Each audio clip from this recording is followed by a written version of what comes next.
Hey everyone, my name's Kelvin and welcome back to another watercolor tutorial for Procreate. So in today's video I'm going to show you how to make a moon illustration like this one. Now the process for this, it doesn't take very long, but I wouldn't call this a beginner tutorial. So if you've been using Procreate and the watercolor kit for a little while now and you're pretty comfortable with it, I think this video will be useful to you. But if you're just starting out, I think the process here might be a little bit overwhelming because we need to use some of the advanced features in Procreate. Now I'm going to start out here with a blank watercolor paper texture, and in this case it's the St. Petersburg texture, but any of the ones I have in the Etsy store will work fine. And for the brushes, I'm going to use the Galaxy brush kit, and you can use any of the brushes, but I really like this one because it does a good job for creating these abstract textures that really work well for moon illustrations. So to start painting this, I need to make some kind of circular guide, and I've already done that. I basically just created a solid fill layer and then cut a circle out of it, like erased a circle. So now when I paint down here, for example, whenever anything goes beyond that circle, it's being covered up. Now keep in mind, it's still there, it's just being covered up because I have this little guide as the top layer. And this is going to help us because we can't really cut out the moon into a circle until the very last, pretty much the last few steps. But it's hard to paint a circular thing, keeping that in mind, unless you have some kind of guide to help you. So I'm not going to leave this on 100%. I'm going to lower the opacity. And for all my painting here, I'm going to use the Galaxy watercolor set. And I'm mostly going to be using the Fiery Nebula. But what I want to do is create a random wash. So I'm just going to select any random color, and I'm going to use the Fiery Nebula brush just to fill this out here and create an interesting texture for the surface of the moon.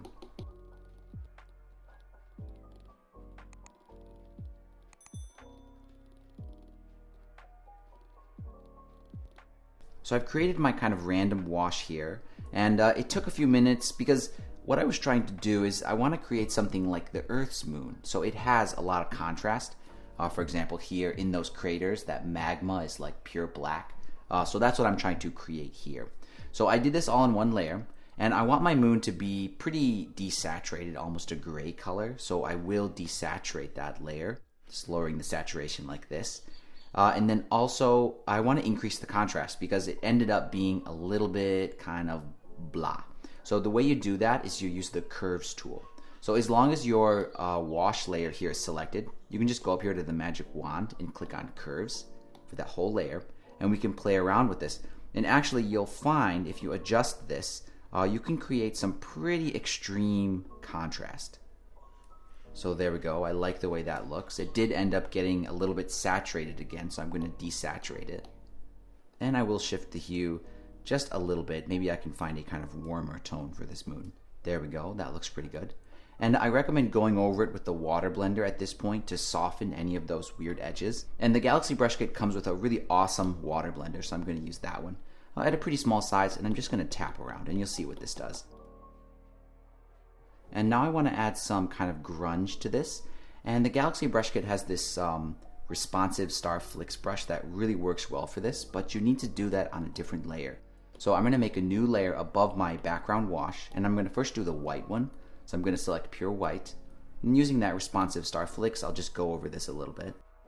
There we go. And I'm going to adjust the opacity of that one. I'll just lower it. There we go. That looks pretty good. And now I'm going to do some black splatters. So I'll make another layer above everything. And I'm going to select black this time. And for that layer, I recommend changing the transparency mode to multiply and then lowering it as well. There we go. And at this point, you could just merge everything together. Now at this point, you don't have to, but I recommend adding in some sort of recent craters. And these are those kind of line things you see on the moon. If I show you this one, it's that area here. And it's really easy to do. I'm just going to make a new layer. I'm going to select pure white, and then in the Galaxy brush kit, I'm going to choose the gel pen brush. So I'll add one down here, just like that, one up here, and then one over here. And then I'm going to go and add some kind of scribbly lines around each one like this. And after I do those ones, I'm going to do some longer ones. Just keep in mind that we're dealing with a sphere, so they're going to be foreshortened. And what I mean is, the ones going across the face will be longer, but the ones closer to the horizon need to be sort of shortened like this.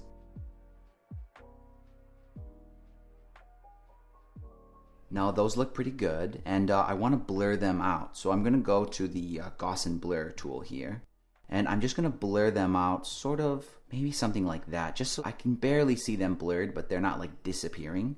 And now I can go to that layer, and because it's a separate layer, I can lower the opacity and just set it to a point where I can just barely see those, because those need to be very subtle. Now another optional step is to add some creator details in manually. And you don't have to do it, but if you want to, just make a new layer above everything, choose a dark color, and using that same gel pen brush, you can just zoom in and just kind of add some detail like this. And I also recommend blurring those ones as well, or that whole layer. So I'm going to go to Gaussian blur, and I'll blur them out just a little bit. I'm going to go to that layer, change the transparency mode to multiply, and then lower it and just set it to a point where it just adds a little bit like the suggestion of detail in the crater, but it's not too overstated. So this is looking pretty good, and I'm going to go ahead and again merge everything together onto one layer.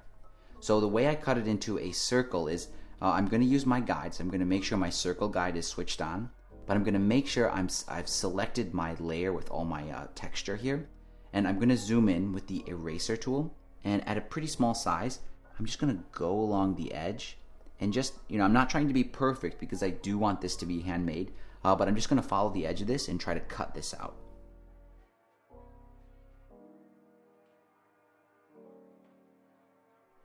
So I've completely cut it out, and I can go ahead and turn off my circle guide. I really don't need it anymore. And what I want to do is separate my circle here from the kind of extra watercolor around the edges. And you could just erase that, but it just takes forever. So kind of a quick trick that I've used previously is to do this with the selection tool. So what you should do is grab the selection tool, set it to automatic, and select your circle and sort of adjust the threshold. Like that's too little. I'm going to keep adjusting it up until the full circle is filled out. Now if you go too far, it'll just start selecting everything. So just find a kind of happy middle point, just about like that. And then while that selection is still active, go down here and click copy and paste. And it will cut that out and paste it on a different layer, so you can see that kind of more clearly in the layers panel. Here's our original one, and then here's the one we cut out. And we've easily and quickly gotten rid of all that extra watercolor nonsense around the edge. Now for the shading, you can do this a number of ways. You don't even have to shade it if you don't want to, but I think it really looks good. So the first thing I recommend doing is grabbing the selection tool, setting it to automatic, and just select here out in the white area, just to select only the white. Go ahead and feather that out, just about like that, just so there's a good distance there along the edge. Go to hue, saturation, and brightness for that layer, and then darken it a little bit. And that looks pretty good, but I want to do it one more time, but to a much lesser degree, closer to the edge. So I'm going to select out in the white again, but this time, let me zoom in here. When I feather it, I'm not feathering it out to there. I'm just going to feather it just barely past the edge there. So now when I darken it by going to the hue, saturation, and brightness, it's just going to darken barely, just a little bit along that edge. Now when I zoom out here, it has a really convincing kind of hard watercolor edge look around the edge there. Now for the kind of global lighting effect, again, you can do this a number of different ways, and especially with the moon, it depends on what kind of a phase you're trying to do. But if you just want a full moon, what you should do is just grab the selection tool and set it to freehand. And then you can kind of select along the bottom edge here, this kind of crescent shape, and then feather that out. Go to hue, saturation, and brightness, and just darken that a little bit. And now once the shadows are done, we can do the highlight. So make another selection with the freehand selection tool, just like this. Feather that one out. Hue, saturation, and brightness again, but this time brighten it. And I'm trying to brighten it. It's going to be hard to see this on the video, but I can see there's a point where my colors are starting to get blown out. So I'm just going to barely brighten it until I reach the point where they start to blow out, and then I'll just let it off and maybe desaturate it just a little bit, because I don't want the colors to get too shrill. I don't want it to look kind of weird in that area, but I do need it to get brighter.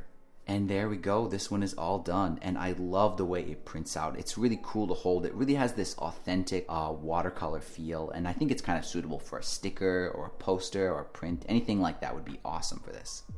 Now, if this video was a little bit baffling, it's okay. I understand this process to do the moons requires a little bit of advanced fiddling with Procreate, And of course, you can check out my channel to start out with some simpler videos. But I promise, if you give this a try, maybe even watch this video twice, I'm sure pretty much anybody could follow this technique. And that pretty much wraps it up. As always, thank you so much for your support. Thanks for watching, and I'll look forward to seeing you in the next video.